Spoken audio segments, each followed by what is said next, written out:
황영석 정치 칼럼니스트. 하봉규 교수의 의문과 선관위에 대한 고소. 공정성이 없는 선거는 진정한 민주주의를 실현할 수 없기에 이에 대한 의문은 당연한 권리다.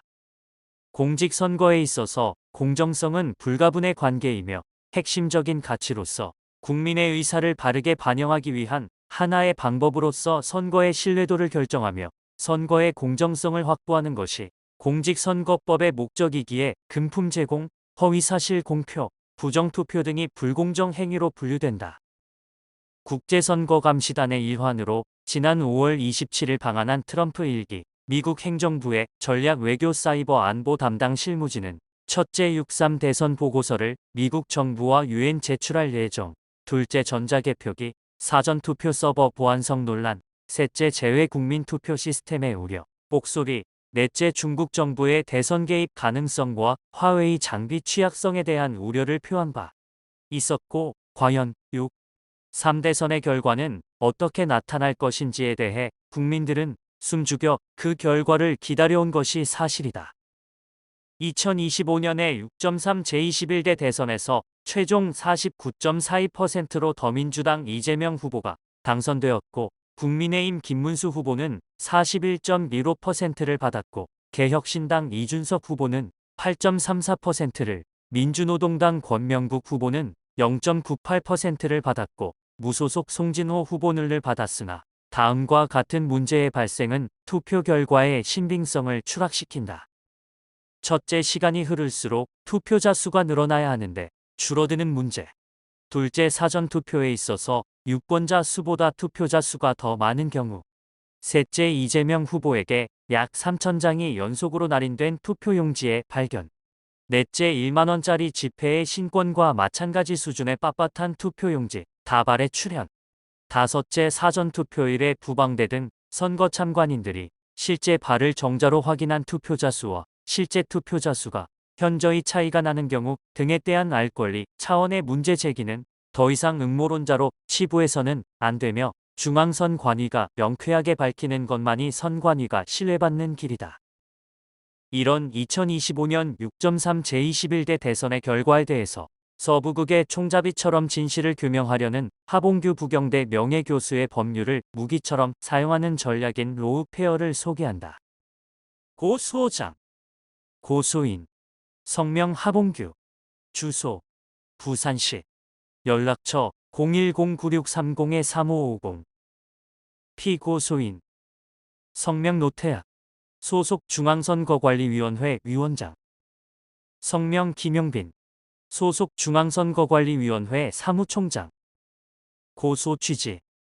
고소인은 피고소인들이 제21대 대통령 선거에서 책임을 다해야 하나 부정선거에 관여하여 대통령 당락에 영향을 미쳤으므로 직권남용, 직무유기, 공직선거법 위반 등으로 내란 및 외환죄를 범하였기에 엄정히 처벌해 주시기 바랍니다. 범죄 사실. 사건 개요. 좌파 정부에 의해 전자개표 시스템화 사전투표제가 도입된 이후 끊임없이 부정선거 의혹이 제기되었으며 최근 5년간 150여 차례에 걸친 선거소송이 제기된 바 있다. 2024년 12월 3일 비상계엄의 선포 이유 중 하나가 부정선거였다. 무엇보다 선관위는 행정과 사법이 결합된 무소불위의 권능으로 자유민주주의의 국헌을 위협하는 존재가 되기에 이른다. 그러나 양자는 국제선거감시단의 급파와 국민의 혹에 이른 선거관리에 막중한 책임을 도외시하고 2025년 6월 3일 실시된 제21대 대통령 선거에서 사전선거에서 물경 600만 표의 부정투표를 모의 실행하였다고 사료된다.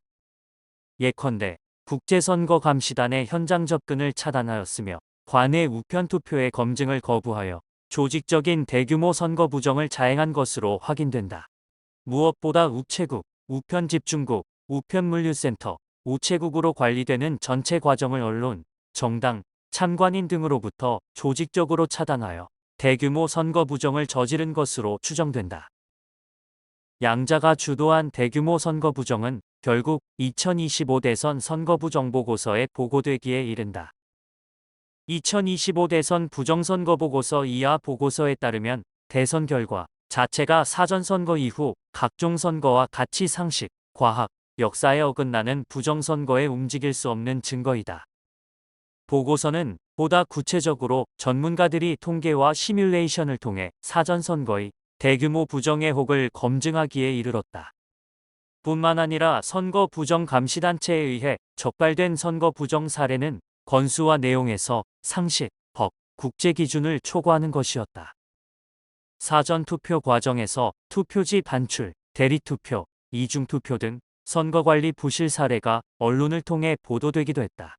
대표적 예가 동영상에 나타난 3천여 건의 일련 번호가 적힌 신권투표지 발견, 유권자 수를 초과하는 투표자 수가 발견된 선거구, 투표 당일 외부에서 반입 시도된 투표함 적발 등 구체적 사례이다. 구체적 사례 1. 투표지에 일련 번호가 기재되어 특정 후보에게 유리하게 관리 배포된 정황이 있으며 이는 투표의 비밀성과 공정성을 훼손하는 중대한 위법 행위로 판단됩니다. 사전투표 및 본투표 과정에서 투표용지 반출, 대리투표, 이중투표 등 부정행위가 다수 발생하였으며 선관위의 관리 부실이 확인되었습니다. 구체적 사례 2. 선거 인수를 초과하는 투표자 수가 발견된 전국 각지 사례들. 구체적 사례 3. 사전투표함이 전국 각지에서 불법으로 반입되거나 반입 시도된 정황 증거. 위와 같은 행위는 공직선거법 제244조, 형법 제123조, 제122조 등에 해당한다고 판단됩니다. 이들은 결국 국헌을 문란하게 하고 국제사회로부터 위난을 초래한 것으로 확인됩니다. 증거자료. 일련 번호가 기재된 투표지 사진, 영상 또는 실물. 언론, 보도자료. https://www.facebook.com 그룹스 670조 325억 6393만 1031 포스트 1835조 6646억 1736만 7814 2025 대선 부정선거보고서 사전투표함 불법 반입 시도 자료 기타 관련 자료 일체 결론 및 요청사항 위와 같은 범죄 사실에 대해 철저한 수사와 엄정한 법적 조치를 요청합니다. 고소인은 본 고소장에 기재한 내용이 사실임을 확인하며 허위사실 기재 시 무고죄로 처벌받을 수 있음을 인지하고 있습니다. 2025년 6월 23일 고소인 하봉규 부산지방경찰청장 귀중